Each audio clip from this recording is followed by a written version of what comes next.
I wonder, have you ever experienced the sort of circular thoughts that hijack your mind and cause you to spiral into a dark place? The more you try to employ positive thinking techniques, the worse your emotional state seems to get. It's almost as if your own mind is getting in the way of your well-being. The trouble is, latching onto positive thoughts as a way to contradict or avoid negative ones usually results in us being reminded of the very thoughts we would rather not have. Positive affirmations like "I'm a successful person" may often work quite well, especially when things are going okay for us. But when things are going badly, they're likely to make us feel and perform worse than we might otherwise do. As humans, we seem much smarter than other species. But we also seem to be the only species that suffers long-term anxiety, chronic stress, and debilitating depression. Indeed, a great many of us will experience one or more of these mental health conditions at some point during our life. Dr. Stephen C. Hayes, in his landmark book, A Liberated Mind, The Essential Guide to ACT, sees our psychological rigidity as one of the main reasons for this. He tells us that at its core, this rigidity is associated with our attempt to avoid negative thoughts and feelings, both at the time they occur and also when we later recall them. Take, for example, a case in which we're upset because someone has made a comment about us that we don't much like. Or perhaps a friend has taken longer than expected to answer a text message we sent. There's a part of us that will instinctively want to rid ourselves of the hurt, insecurity, or other unpleasant feelings that come up as a result. If these emotions persist, we may unhelpfully tend to regard them as a problem that needs to be solved. We may then unconsciously start ruminating on the events in question, turning them over and over in our head.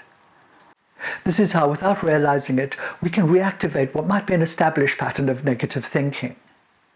But it's often a lot more than just a pattern of thinking that gets triggered.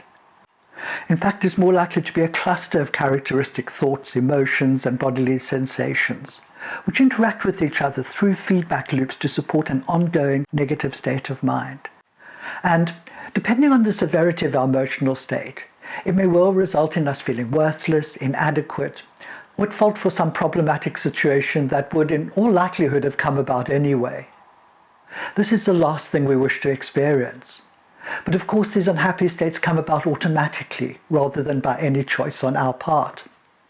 Worse, we may unconsciously start believing that the negative feelings we now have about ourselves are an accurate reflection of reality, rather than just symptoms of our emotional state. It's interesting to note that the sort of rumination I've described is associated with depression. And in a similar way, worry is associated with anxiety. In very simplistic terms, depression tends to be about past events, while anxiety about future ones.